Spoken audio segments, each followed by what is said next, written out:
Good morning, guys. We are back. It is Tuesday, February 4th, and this is our second session for the month.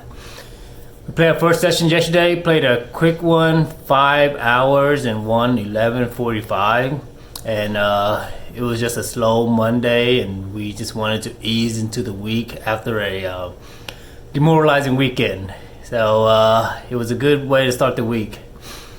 Let's dive right into the hand history, right? So we have in the big blind, we have a unknown white guy. We call him Gravy. We just don't know him. He looks cool, trying to play cool. We have Under the Gun 2, which is pretty much the guy that we've been going after. He's a loose Asian Korean guy, I believe. So we'll call him Kimchi. So Gravy had $700. The stack side don't matter here. Kimchi and Under the Gun 2 had $700, and I am in the cutoff with around $900. So it goes to the action first goes to Kimchi, who there's a straddle. So Kimchi limps, and I look down, and I have 7 of spade and 7 of club. So I also limp, and there is one limper. So the pot is now around $55. So the flop comes Queen of Club, 4 of spade, and 2 of hearts, and it gets checked through, and the turn comes the 6 of diamonds. So it's a somewhat irrelevant card, and then so Gravy then bets out 25, and Kimchi costs 25. So decision time, right? This is a spot where I tend to look for a squeeze spot where where people are showing weakness, and then we could take advantage of it. So let's range them, right? One of them probably has a queen. One of them probably has a pair plus a gut shot, a pair plus a draw, most likely maybe like something with a 5 in there, 4-5, 6-5 that hit a pair plus gut shot, or 4-3, 2-3. So if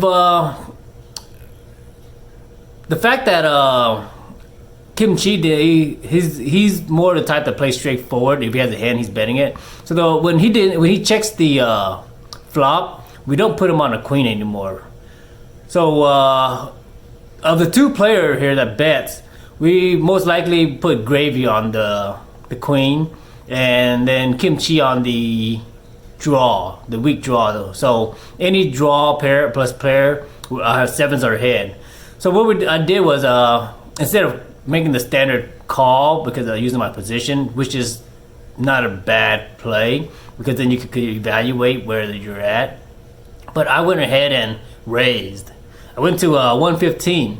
The reason is that when we raise here, we could force a better hand to fold, like Gravy having a queen as high as queen 10, maybe, that he'll fold, queen 8, queen 9. So any queen that he has will fold, except any 2 pair. And then Kimchi, if he has a decent draw, he'll call. So what we're doing here is we're forcing a better hand to fold and a worse hand to call.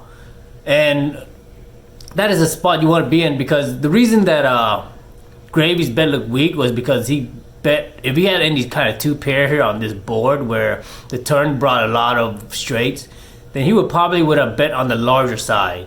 And if Kimchi had any hand, he would have bet. So by putting in a raise here, it puts Gravy, who has the made hand, in a tough spot, because now he has to react. He has to be concerned with Kimchi also. So people in this spot tend to fold more often than not.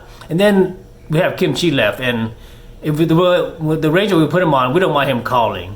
But most of the time, people in this spot also fold because they probably have a very weak draw. So Kimchi end up folding as well. So the play worked out. But this kind of spot happens a lot throughout the poker session, where It's a three-way pot. One person bet, one person calls into a weak pot. And these are spots that you want to keep an eye out for, because you can always squeeze people into these plays. And if you can find spots where you have position and one guy looks weak and another guy calls, it's almost profitable to close your eyes and re-raise in most spots, given no reads at all. So that was the first hand. That is not the amount didn't matter, but I think the lesson here is very important, because squeezing is a good play in poker that people don't take advantage of enough. So the second hand, we go with same villain, Kimchi. So we have I'm in middle position 2 with around $900, and we have Kimchi, who's under the gun with 800, and he is straddling. So Kimchi straddles, and I look down and I see the Ace of Heart and Jack of Clubs. So of course it's a standard raise, but most people raise here between 30 to 40. I chose 35 on the larger end. So everybody folds, and under the gun Kimchi calls, and now the pot is around $75 So the flop comes 8 of spades, 8 of clubs, and 5 of diamonds. So let's talk about it, right? If this was against a regular, then I would probably bet here to try to take it down. And then that way, if I do get called, then if the turn doesn't bring anything to me, then I get to probably check to see a river. So my bet on the flop gets me to see the turn and the river. Whereas if I check here, if the turn doesn't bring anything, then a regular will probably bet out, because this is a range that if I'm checking here, I don't have anything. But against the unknown here, with the ace high, I think we're good a lot of times here, that if we check back, they might not have to try to blow us off our hand, even if they don't have anything. So I thought a check here was better, and try to get the showdown against Kimchi, who has a wide range, and ace high is good a lot of times. So we check through, and then the turn comes the Jack of Hearts, gives us top pair, top kicker. And then Kimchi bets out $35. Well, the standard play most people here would probably call, right? Because Kimchi could have an 8 of Jack, 7-6, even a funky ace 5 that's trying to get some kind of value.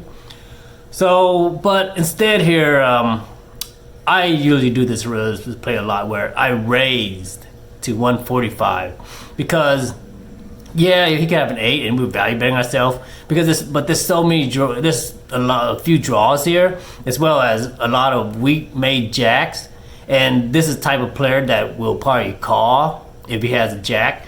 If he raises here, then we have a tough decision, right? Depending on bet sizing and amount. But my read on this player's pattern is that if he has a strong hand, he'll re-raise.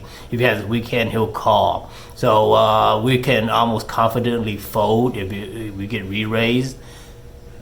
But I wanted to bring this back up as well, because against a regular, this is very exploitative play, where you pretty much declaring you have a jack, and against a strong player, they will probably could re-raise you back with a draw, or even with an 8. So you're being exploited because you pretty much gave away the strength of your hand, whereas you don't know where they are at yet. So against a regular thinking player, I would probably not raise here. I'd probably call to be more deceptive in my hand, and then possibly even raise the river.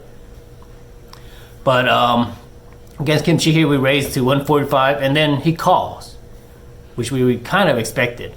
So the turn comes the 2 diamond, blank, and then Kimchi checks.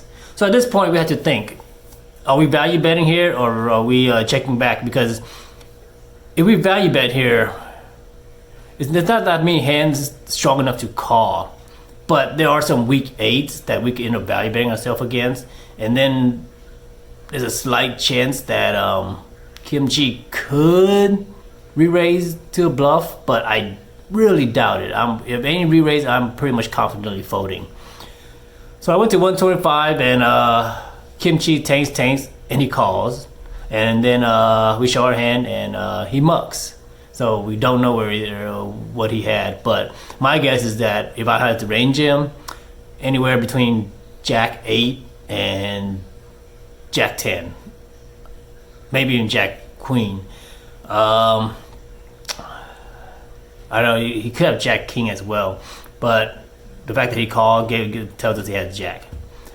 So that's it for the session. It was 2 long hand histories, but I think these hands give you some insights and strategies on how to attack players by finding first hand we find weakness and we squeeze players that both show weakness, and the second is we play more aggressive against unknowns, and until they fight back and until they show a different pattern, we stick to the same exploitative play, and we don't worry about balancing out plays, because on regs we would worry about that, but on unknowns we just play exploitatively. That's it. See you back in a bit.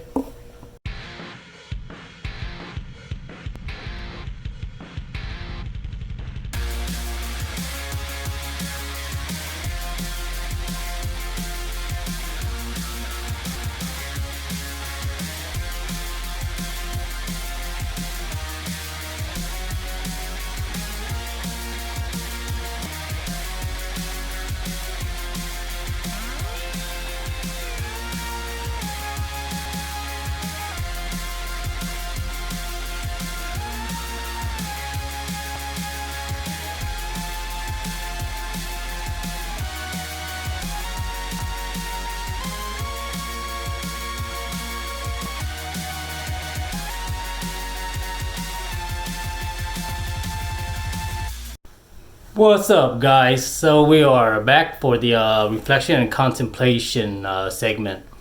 Have you been contemplating? Have you been reflecting? Because without reflection, self-reflection, there cannot be any change, because how do you know what you are doing right or wrong if you don't go back and spend some time reflecting on the things you do? So that takes us to what we want to talk about today, and kind of mixed in with what we talked about yesterday. So yesterday we touched on the concept of observation, right? The observer is the observed. You are an observer, but at the same time you can also observe yourself, and this changes perception. Being able to move through life, and or at the poker table, be able to play poker while observing yourself and observing the environment or the table. So that's a skill that we need to develop in observation, because as we develop our ability to observe ourselves, then we can start to see every day the things that we do that are not good for us, like the things we say, the things we do, the food we eat, our habits, our tendencies. Most of them throughout the day is really bad for us, but because we do them out of habits, do them out of compulsion, and do them out of patterns that we don't see it. So we have to practice observing ourselves a little bit more, and more in depth. And when we observe ourselves, we see that the reason why we do a lot of things that we hurt ourselves, is because our vision and perception is clouded by defilements. And when we say defilements, we could say our ability to see further, our insight is being clouded by either education, that things that we learned when we were young, culture, or stuff that affect us when we were young and distorted our vision. Because most of the stuff that we do every day, or say or think, is rooted in mankind's 3 poison: either delusion, hatred, or greed. And if we can start observing our actions and our motives and our intentions throughout the day, we can see that most of the things we do, most of our volition is thoughts, action, speech, any kind of movement, motion, even if it's the mind, it's volition. So throughout our day, all of our volition is mostly rooted in the poison. It's rarely rooted in virtues or compassion or love, but it's rooted in either we're delusional about our perception, or we have this need for wanting more than what we already need, or we have an aversion to things that we just don't like. So those are still delusion, greed, and hatred. And those are the 3 poisons of mankind. Everything that we do wrong is rooted in those 3 things. And the main root of the poison of all is delusion, or illusion, because we just can't see things for what they really are, right? So let's take an example of a hamburger, right? For some people, they look at it, they see what's on the surface, and a delicious food, tastes good. That's all they see. Then there's some that could see further, okay? This burger, the nutritional value, the things that it would do to my body. So they see that, right? And then there's other people that see even further, the stuff, the amount of effort, the amount of resources, and the work that goes into this burger, and then the vegetation and the animals. So how far can you see back is your ability to perceive. And the further you look into things, the further you can perceive things. And as you practice observing, what you're going to notice is that the delusion, the defilements that covers your ability to perceive slowly drops away. Why? Because you see a lot of things that you used to hold onto, you cling to, you attach to, you think have value. It's starting to lose its value. It has no meaning at all. And you see the baselessness of it, and then eventually things start dropping, and then you see further, you see clearer. And that's what we really want to work on, right? We just need to work on our perception, because if we cannot see things, then how can we go about fixing it? So practice observing is the easiest thing to do, because really is you're doing nothing. But I also tell people the hardest thing in the world to do is to do nothing. So spend a little time on your own, and try to find some time to just do nothing, just reflect, and just to watch your mind.